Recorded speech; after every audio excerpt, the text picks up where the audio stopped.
Bom dia! Estamos de volta com as nossas reflexões matinais à Corsa da Manhã. E hoje nós vamos terminar a nossa reflexão a respeito do Tabernáculo de Moisés.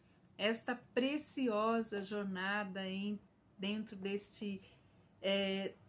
desta tenda do encontro, desse lugar aonde Deus manifestou seu poder, a sua glória, não só do passado, mas no presente e também a glória futura.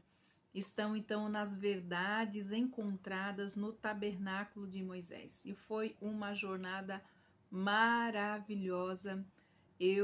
Para minha própria vida, meu entendimento a respeito do ministério de Cristo, do ministério da igreja e da vontade de Deus para nós, trouxe então este estudo, essa reflexão, coisas maravilhosas em meu coração e a certeza de que nosso presente, nosso futuro está em Cristo e na redenção por Deus, que foi então aquele que nos propiciou termos esta gloriosa esperança de um dia estarmos nos céus e vendo o tabernáculo original, porque o que nós vimos foi uma cópia daquilo que Deus mostrou a Moisés lá no monte. Mas um dia estaremos lá vendo tudo face a face. O ápice, então, sobre a maior revelação da redenção do homem estava no caminho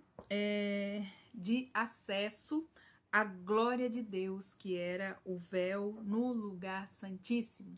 Ontem nós vimos porções destas verdades e hoje nós vamos então encerrar e concluir esse estudo.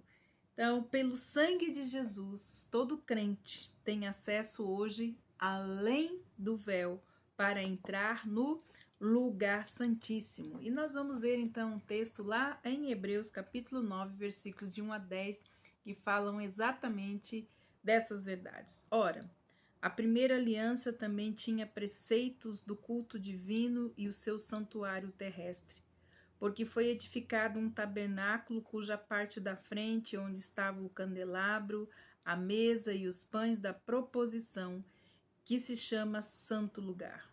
Por trás do segundo véu se encontrava o tabernáculo, que se chama Santo dos Santos, a qual pertencia um altar de ouro para incenso e a arca da aliança totalmente coberta de ouro, na qual estava uma urna de ouro contendo o maná, o bordão de Arão, que floresceu, as tábuas da aliança. Sobre a arca estavam os querubins da glória, que com a sua sombra cobriam o propiciatório.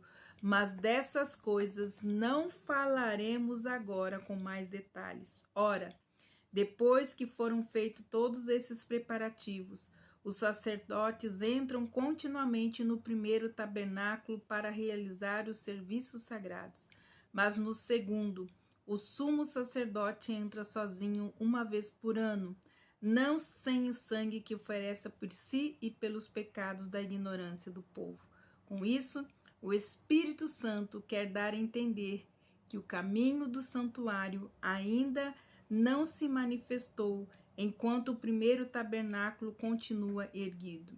Isto é uma parábola para a época presente, na qual se oferecem dons e sacrifícios, sejam ineficazes para aperfeiçoar aquele que presta conta, pois não passam de ordenanças da carne, baseadas em comida, bebidas e diversas cerimônias de purificação impostas até o tempo oportuno de reforma.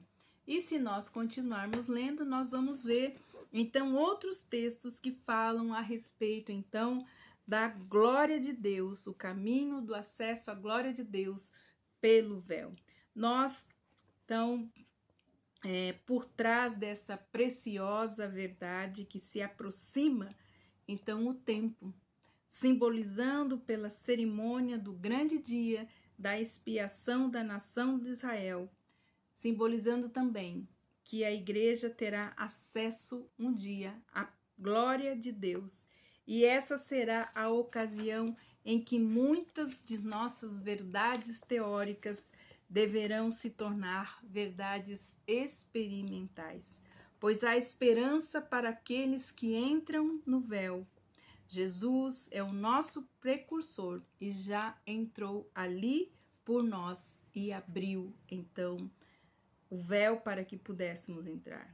Temos também o caminho da glorificação apontado, após o véu, com a Arca da Aliança. A última peça da mobília a ser considerada e que nos aponta também para a obra consumada da redenção e também o aperfeiçoamento dos santos, como nos diz Hebreus, capítulo 6, versículos de 1 a 2, que nós vamos ler.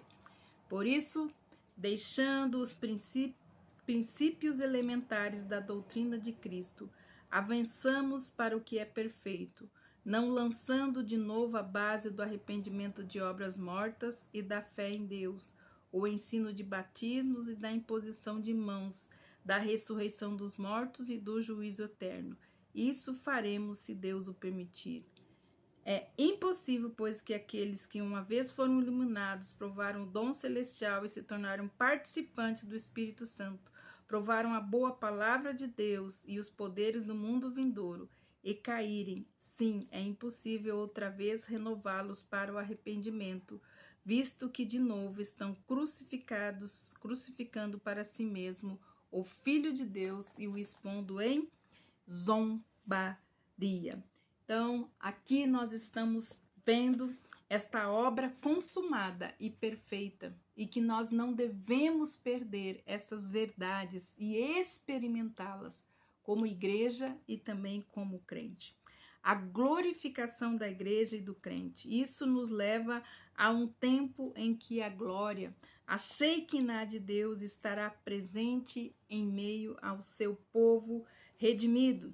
E isso nós vemos lá em Apocalipse, capítulo 21, versículos de 1 a 5, que nos diz assim: E vi um novo céu e uma nova terra, pois o primeiro céu e a primeira terra passaram, e o mar já não existe. Vi também a cidade santa, a nova Jerusalém, que descia do céu, da parte de Deus, preparada como uma noiva, enfeitada para o seu noivo. Então ouvi uma forte voz que vinha do trono e dizia: Eis o tabernáculo de Deus com os seres humanos.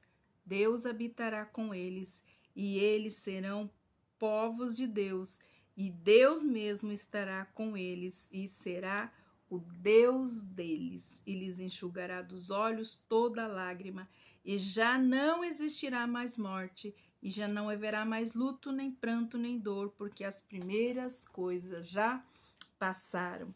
Então temos estas preciosas promessas para um povo redimido pelo sangue precioso de Jesus. Por isso aprendemos por meio do maná que Cristo é, então, a nossa garantia desta vida eterna e imortal. Também aprendemos com a vara de Arão que floresceu, que declaramos que Cristo então se torna o nosso sumo sacerdote para sempre, segundo a ordem de Melquisedeque.